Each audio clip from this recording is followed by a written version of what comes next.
राम राम किसान भाइयों, मैं नितिन फिर से हाजिर हूँ आपके अपने चैनल नितिन देओल में।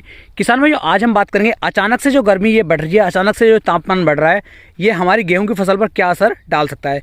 किसान भाई, जो हमारी ये गेहूं की फसल आप देख रहे हैं, काफ़ी अच्छी और काफ़ी हरी भरी गेहूं की फसल है और काफ़ी सुंदर ये दिखाई दे रही है। लेकिन किसान भाई, जिस तरीके से टेम्परेचर लगातार बढ़ रहा है, अगर यदि इसी तरीके से टेम्परेचर बढ़ता रहेगा तो हमारी जो गेहूँ की फसल है इससे बहुत ज़्यादा प्रभावित हो सकती है और हमारी गेहूँ की फसल को बहुत ज़्यादा नुकसान किसान भाइयों इससे देखने को मिल सकता है। इसलिए किसान भाइयों, आपको इस समय पर कुछ ऐसे कार्य करने हैं, कुछ इस तरीके से अपनी गेहूं की फसल का प्रबंधन करना है कि आपकी जो गेहूं की फसल है इससे प्रभावित ना हो। क्योंकि किसान भाइयों, इस समय पर जो है टेम्परेचर इतना तेज़ी के साथ बढ़ रहा है, मौसम के अंदर कोई भी ठंडक वाली चीज़ नहीं है, ना ही कोई हल्का हल्का सा बादल दिखाई दे रहा है, ना ही बरसात के कुछ लक्षण है। और इतनी तेज़ी के साथ यदि ये टेम्परेचर बढ़ता रहेगा तो हमारी जो गेहूं की फसल है यह बहुत ज़्यादा बेकार हो जाएगी। किसान भाइयों, आपने अब तक कम से कम 2 से 3 स्प्रे कर चुके हैं, 2 से 3 बार खाद दे चुके हैं और 4 से 5 पानी लगभग सभी किसान भाई अपनी गेहूं की फसल में लगा चुके हैं। किसान भाइयों को बहुत ज़्यादा नुकसान किसान भाइयों इस समय पर देखने को मिल सकता है। अब आप किसान भाइयों, इस चीज़ से किस तरीके से हम अपनी गेहूं की फसल को बचा सकते हैं इसके बारे में देख लेते हैं। ये देखिए, जैसे ये गेहूं की फसल खड़ी हुई है, इस गेहूं की फसल के अंदर जो बालियां हैं, बालियां काफ़ी अच्छी आ गई हैं, काफ़ी लंबी बालियां भी हैं। लेकिन किसान भाइयों, यहाँ पर जो दिक्कत आएगी टेम्परेचर की। जैसे ही टेम्परेचर इतनी तेज़ी के साथ इंक्रीज हो रहा है, इसमें जो है हमें काफ़ी ज़्यादा नुकसान देखने को मिल सकता है। अब किसान भाइयों, हमें यदि अपनी गेहूँ की फसल को इस चीज़ से बचाना है तो आपको जो है इस समय पर एक पानी की आवश्यकता पड़ेगी। लेकिन किसान भाइयों, पानी देने से पहले आपको एक बात का विशेष ध्यान देना है। विशेष बात क्या है कि मैं आपको बता दूं कि जैसे ही आपकी गेहूं की जो फसल है वह हरी भरी है, तब तो आप इसमें पानी लगाएं।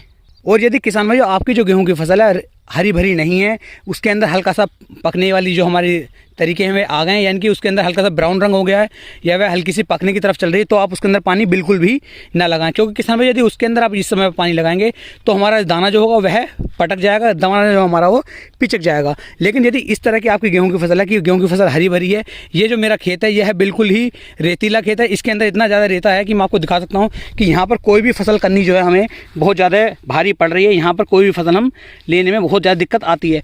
पूरे खेत के अंदर जो बहुत ज़्यादा रेता है, लेकिन फिर भी यहाँ पर मैं लगभग 3 से 3.5 कुंटल प्रति बीघे का जो एवरेज है हम आराम के साथ यहाँ पर भी निकाल पा रहे हैं। क्योंकि बहुत ज़्यादा खाद, बहुत ज़्यादा दवाइयाँ और बहुत ज़्यादा पानी हमें देना पड़ रहा है, तब जाकर के यहाँ पर अच्छा एवरेज निकल करके आ रहा है। लेकिन किसान भाइयों, यदि आपकी जो मिट्टी है वह अच्छी मिट्टी है, मोटी मिट्टी है, तो उस खेत के अंदर भी आपको पानी की आवश्यकता पड़ेगी। यहाँ पर किसान भाई, जो खेत आप देख रहे हैं, इस खेत के अंदर मुझे अभी जो है लगभग 1 से 2 पानी मैं अभी उसमें अंदर लगा सकता हूँ। वह डिपेंड करेगा कि हमें देखना है कि जो हमारी गेहूँ की फसल है यदि पकने की तरफ चलती है तो लगभग एक ही पानी से लग पाएगा, और यदि ये अभी नहीं पकती है, इसे अभी थोड़ा डिले होता है, तो मैं 10 दिन के बाद इसे दूसरा पानी देने की कोशिश करूंगा। अभी मैंने इसे परसों की डेट में ही एक पानी लगाया था। तो किसान भाई, आप मेरी गेहूं की फसल देख सकते हैं, जो बिल्कुल ही रेतीला खेत है।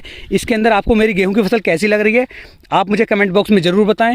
और किसान भाई, अपनी खेत को भी आपको इस हाई टेम्परेचर से यदि बचाना है तो आपको अपने खेत के अंदर एक पानी अवश्य लगाना पड़ेगा। एक पानी का मतलब यह है कि यदि आप चाहते थे कि गेहूँ की फसल को आप सिर्फ 4 पानी देंगे, तो आप किसान भाइयों लगभग 5 पानी अवश्य दें, तभी आप अपनी गेहूँ की फसल को इस हाई टेम्परेचर से बचा पाएंगे और एक अच्छा उत्पादन अपनी गेहूं की फसल से किसान भाइयों आप ले पाएंगे। इस तरीके से मैं आपको दिखा सकता हूं कि ये जो मेरा पूरा खेत है ये बालू रेत का खेत है, और इसके अंदर भी मैंने काफ़ी अच्छी मेहनत करने के बाद इस तरह की जो फसल है वह तैयार कर ली है। और ये भी एक मुझे लगभग 3 से 3.5 कुंटल प्रति बीघे का एक अच्छा एवरेज निकाल करके दे सकती है। यानी कि अगर 1 एकड़ की बात मैं करूँ तो लगभग ये 20 कुंटल से 22 कुंटल प्रति एकड़ के हिसाब से मुझे एवरेज निकाल करके दे सकती है। जबकि यहाँ पर पानी रोकना बिल्कुल भी असंभव है। यहाँ पर मैं जैसे ही आज पानी देता हूँ तो 1 घंटे बाद ही इस खेत के अंदर पानी बिल्कुल भी नहीं रहता है, और इसे लगभग 8 से 10 दिन के अंदर बार बार पानी हमें देना पड़ता है, तब जाकर के यहाँ पर हम खेती कर पा रहे हैं। लेकिन इस खेत के लिए भी मैंने एक नया तरीका निकाल लिया है कि मुझे इस खेत के अंदर जो है, जो हमारा गोबर की सड़ी हुई कंपोस्ट खाद होती है, उस खाद को यदि हम 4 से 5 साल तक लगातार हैवी मात्रा में, हैवी डोज में डालते हैं, तो किसान भाई ये खेत भी हमारा काफ़ी ज़्यादा अच्छा हो जाएगा।